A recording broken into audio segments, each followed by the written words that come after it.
There's a lot of factors that make women stay in domestic violence relationships, but the longer that you stay and the more you isolate yourself, the chances of you getting out become less and less.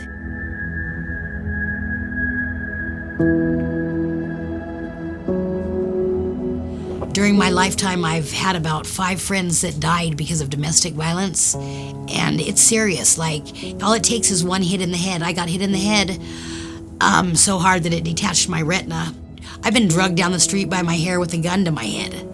Lots of people, you think they go back, but it's not by choice, it's by force. I had been planning to leave my husband for a while. I had my car packed and everything. He had fallen asleep and I left with his keys. I didn't know where I was gonna go. And I was like, now what do I do? And I called the hotline. I was there for a total of 6 months. And during that time, I got a job and everything was real productive. Well, I'm gonna say about the 5th month that I was there, my abuser resurfaced, and it was the whole, I'm sorry, it's never gonna happen again. And even though I knew better, I went back. No matter what, you do your best to shield your children from domestic violence, but they know what goes on. And Mom, if you don't go back, Dad's gonna hurt you, and I don't want Dad to hurt you. And there's a lot of reasons why women stay. The Marjaree Mason Center, you guys probably don't realize, but you've saved a lot of lives.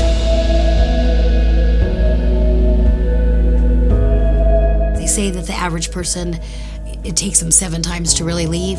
Well, I'm proof that that's the truth, because this is the 7th time, and I will not go back.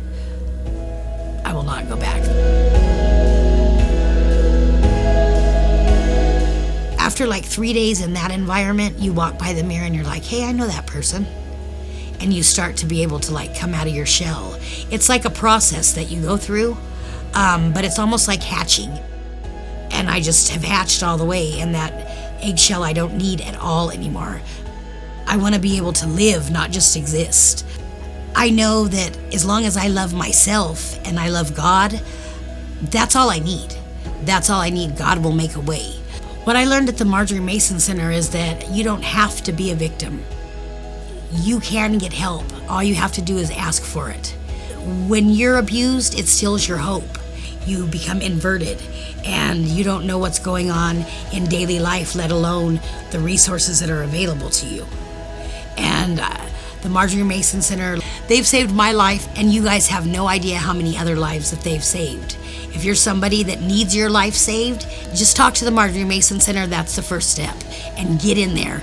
Don't stay where you're at. And if you want a life for yourself and your children, and you want to be successful and independent and be able to support yourself and not have to put up with being treated any kind of way, your first step is getting to the Marjaree Mason Center.